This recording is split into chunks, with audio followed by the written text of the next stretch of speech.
Olá pessoal, bom dia, tudo bem? Aqui eu resolvi fazer esta live hoje a respeito de um tema que tem gerado muitas controvérsias e é uma coisa até nova, porque antes, na verdade, esse instituto da uso capião, ele vem desde a Constituição de 88, a Constituição já trata dele, porém ela só poderia ser feita no âmbito do judiciário.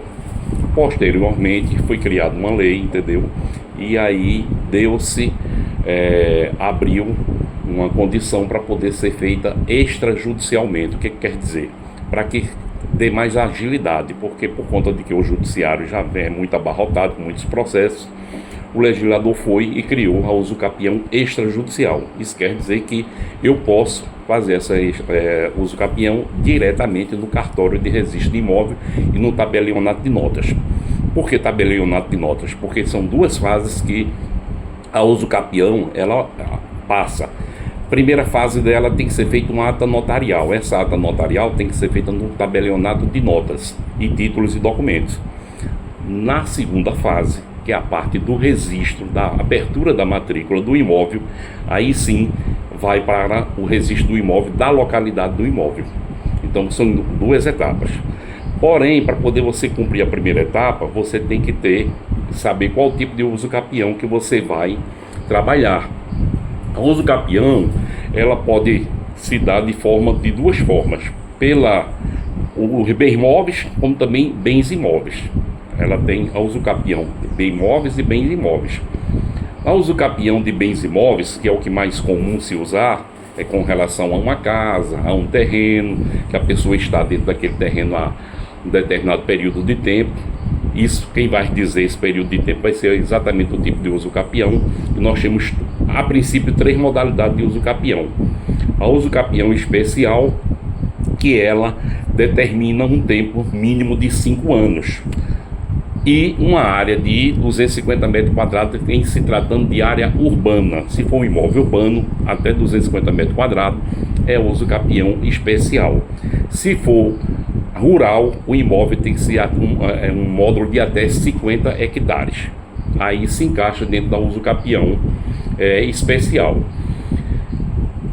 Na uso capião especial, a posse deve ser ininterrupta, direta e exclusiva por 5 anos no mínimo. Isso quer dizer que também, mesmo que você esteja na posse e depois você pegou a posse, a pessoa saiu e você pegou aquela posse, está na posse, houve uma transmissão, entendeu? Ela também se comunicam, esses prazos, entendeu? Então, não quer dizer que eu tenho que ter 5 anos. Se a pessoa que estava na posse, ele passou aquele imóvel, a posse daquele imóvel, ela ficou, digamos, vou dar um exemplo bem prático, 3 anos, e depois você tem mais 2 anos, então completou o tempo de 5 anos. Então você pode solicitar o uso capião especial daquele imóvel. Isto no caso de um imóvel urbano, que seria até uma área de 250 metros quadrados, tanto terreno como casa. Já com relação a imóvel rural, seria 50 hectares. Você também teria o direito de requerer aquela prescrição. Ela se dá de forma aquisitiva, entendeu? Como também ela se dá por justo título de boa-fé, quando você também entra no imóvel de boa-fé e ficou lá por um determinado, cumpriu esse requisito de 5 anos, você pode solicitar. O imóvel também ele deve servir para a sua moradia, na uso capião especial. Além da posse ininterrupta de 5 anos, também ela tem que servir para a sua moradia, para poder se encaixar como uso capião especial, tanto o urbano como o rural.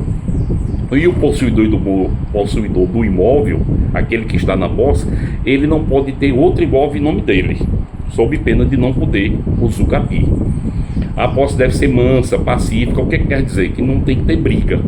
Você está naquela posse durante aquele período de tempo e ninguém contestou aquela posse, então ela é de forma mansa e pacífica. Então se encaixa dentro da uso capião especial. Depois nós temos a outra uso capião, que vai tratar da ordinária.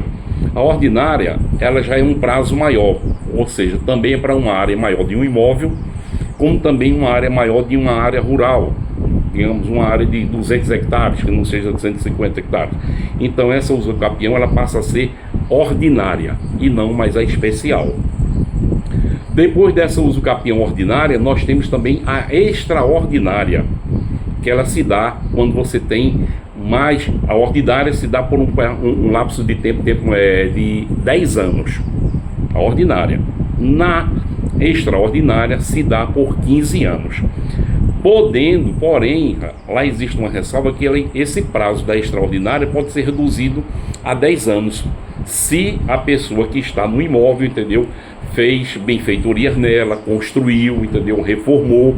Então, se você provar que você chegou no imóvel e você tem só 10 anos naquele imóvel, mas você fez construção, você fez reforma, você fez benfeitoria, você fez cerca, você fez barragem, em se tratando de um imóvel rural, então esse prazo pode ser reduzido a 10 anos.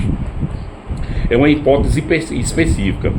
E se o imóvel foi adquirido de forma onerosamente, também pode ocorrer. De repente você chegou e comprou aquele imóvel da mão de um outro posseiro. A pessoa não tinha o registro, mas tinha a posse e passou aquele imóvel para você. Então, qual é a prova que você tem que fazer? Você tem que fazer essa prova através de um contrato de compra e venda, de um recibo de compra e venda, que comumente isso acontece muito no interior. Os imóveis que não têm documento, as pessoas vão a cartório e fazem um contrato na presença de 2 testemunhas e pagam aquela pessoa por aquela posse daquele imóvel, pela benfeitoria que está lá. Na verdade, ele está comprando a benfeitoria que está dentro daquele imóvel. Então, isso se dá através, você tem que fazer a prova através exatamente de um contrato de compra e venda, de uma promessa de compra e venda. Pode ser feita essa prova na urbana, na rural, também pode se dar também na especial, também pode ser feito também de forma aquisitiva, você comprando ou através de contrato, tá certo? Porém, isso são os critérios que você tem que ter num primeiro momento para poder você ter direito de ir ao cartório e fazer a usucapião. Porém, ela se dá através de quem? Tem que ser constituído um advogado ou um defensor público. Se você não puder pagar, pode constituir um defensor público para poder dar entrada no cartório do tabelionato de nota. E qual a primeira providência que você tem que fazer?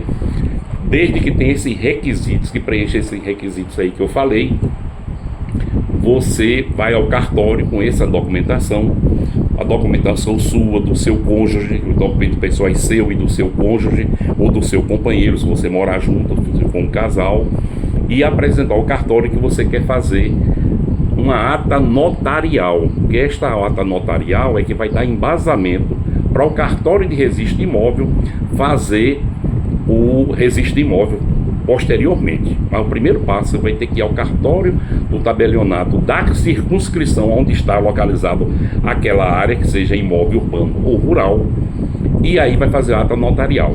Para fazer essa ata notarial, você tem que primeiro ter todos esses requisitos aqui que eu falei.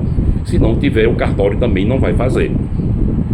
Na ata notarial, o tabelionato lá também, ele pode inclusive ir em loco, visitar o local para poder ver se realmente existe aquela benfeitoria. Você pode apresentar através de fotografia, de documentos, de testemunha também é válido, entendeu? Além do contrato, você pode apresentar testemunhas, apresentar documentos, recibos de conta de energia, de conta de talão de IPTU, de que você está no imóvel durante aquele prazo de 5 anos, 10 anos ou 15 anos. Vai depender da modalidade que você vai fazer que seu imóvel se encaixa. Isso é o primeiro passo, seria a ata notarial. Preenchido esses requisitos aí, o cartório vai fazer a ata notarial, se houver necessidade, vai fazer diligência e você vai pagar pela ata notarial um custo lá pela ata notarial, que tem a tabela, todo cartório tem a tabela do valor de ata notarial, que é inclusive declarado pelo valor econômico do valor que você tem que declarar. Obrigatoriamente você tem que declarar um valor lá. Inclusive o próprio provimento do CNJ, ele diz que tem que ser declarado o valor do imóvel, usucapido. Feito isso, aí você passa para uma segunda etapa. Porque com isso em mãos, em se tratando, vou dar um exemplo de imóvel rural.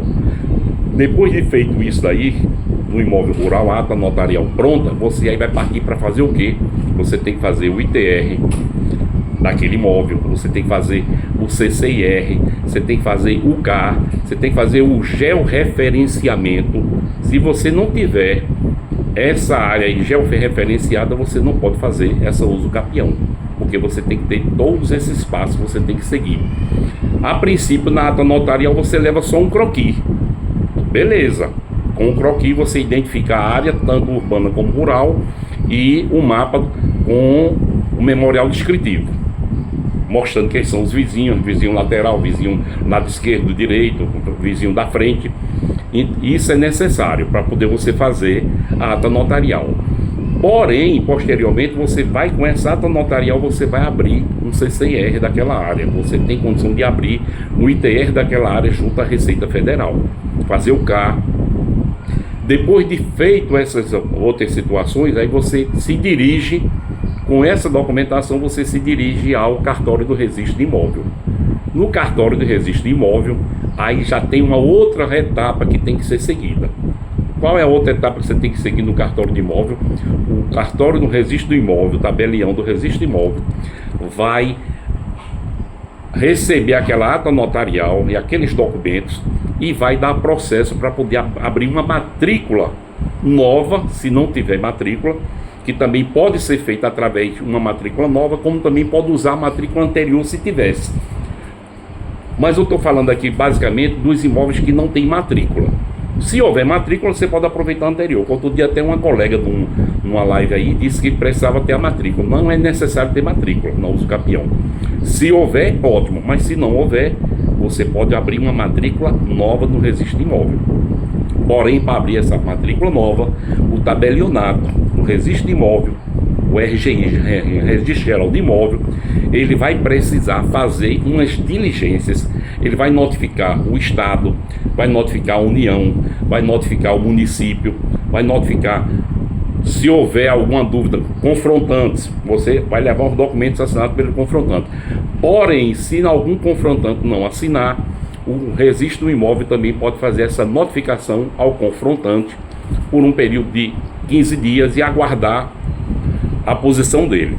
Se por acaso ele não se posicionar, ele tem que repetir mais uma vez essa notificação através de publicação de edital, e aí ele está apto a fazer o registro do imóvel, desde que também tenha corrido o prazo para a União, para o Estado e para o município, que também é um prazo de 15 dias. Se durante o período de 15 dias não houve oposição nem da União, nem do município e nem do Estado, que ele manda o ofício, entendeu?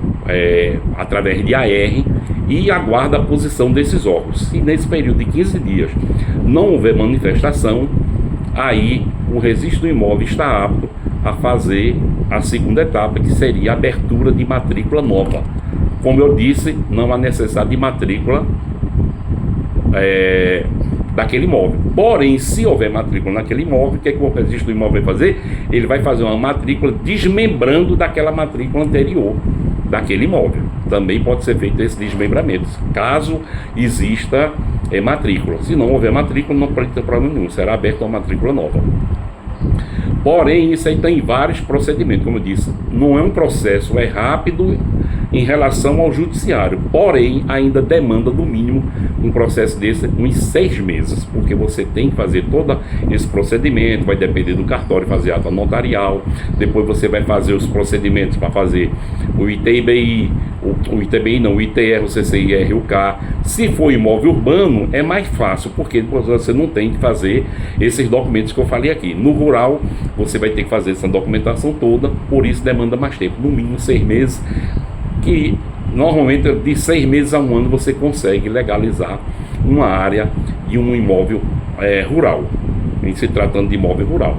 Vai depender evidentemente do seu advogado, da agilidade que ele tem junto aos cartórios, porque você também tem essa dificuldade, você chega nos cartórios e de certa forma existe uma pouca mão de obra, a mão de obra disponível é pouca, e você depende de o cartório para poder colocar você na fila e fazer aqueles procedimentos. Essa basicamente é a questão da uso capião. Eu poderia falar de mais coisas aqui, mas adentrar mais, mas ficaria muito comprido. Eu já trabalho nesta área, inclusive no Maranhão já faço essa questão de legalização fundiária, inclusive com imóveis de área de assentamento. Imóveis de área de assentamento, por conta de que o INCRA tem lá esses imóveis, as pessoas já estão na posse há 20 anos, 30 anos e não tem o título definitivo em suas mãos. E aí as pessoas hoje estão querendo legalizar, porque eles legalizando é uma forma de levar para o banco, para receber um empréstimo, fazer uma benfeitoria, comprar um gado. Então as pessoas hoje estão procurando e a usucapião extrajudicial veio dar essa facilidade.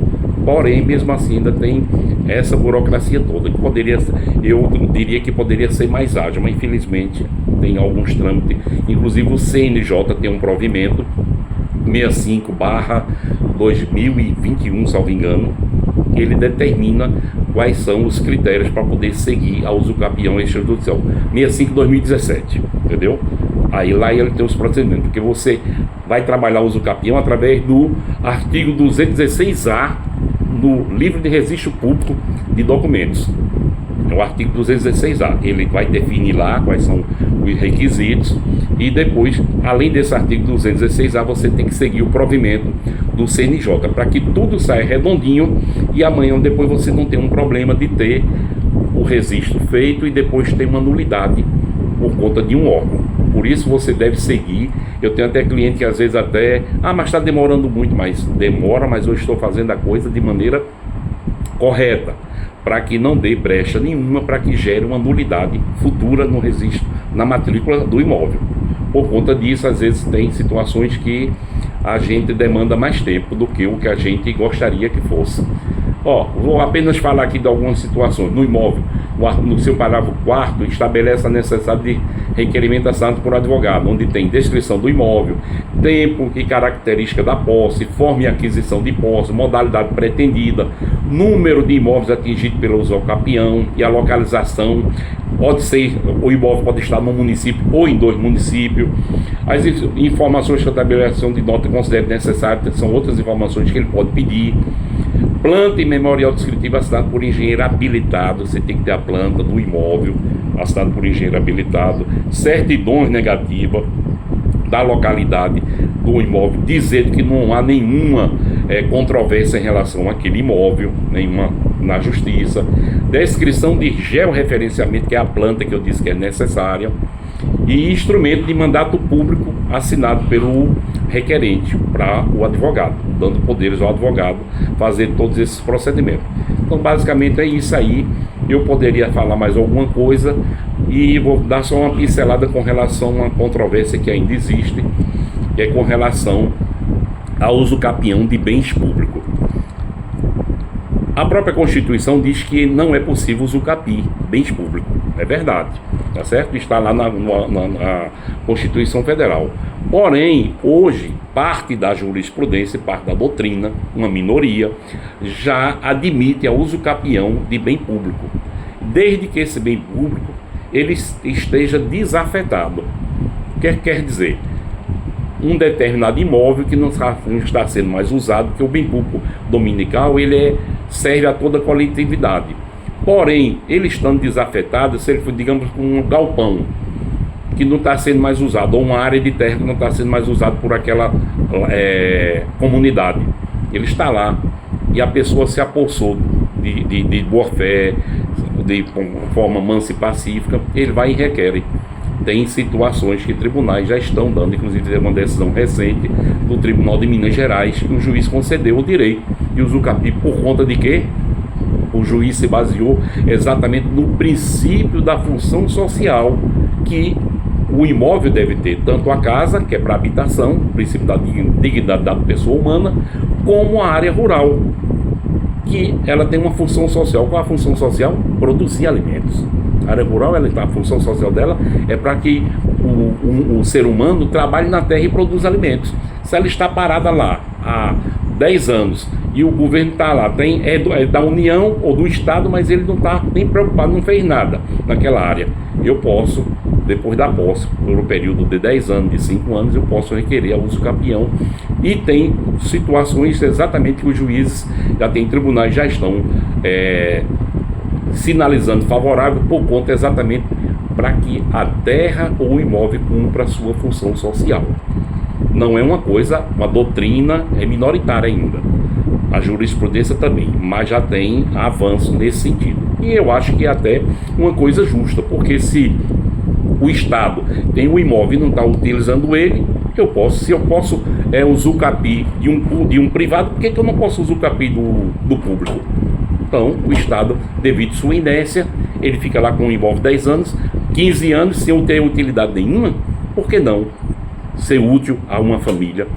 Então, são essas minhas considerações com relação ao usucapião, e mais na frente eu vou fazer um outro vídeo, porque ainda ficou um pouco longo, mas infelizmente eu tinha que falar isso, basicamente dos 3 modalidades de usucapião. Tem outras modalidades, mas basicamente a gente trabalha com essas modalidades: especial, ordinário e extraordinário. Especial 5 anos, ordinária que se dá em 10 anos, que pode ser reduzida a 5 também, e a extraordinária que se dá com 15 anos de tempo de posse, que pode ser reduzido a 10 anos nos casos aqui em que eu falei. Ok? Uma boa tarde a vocês.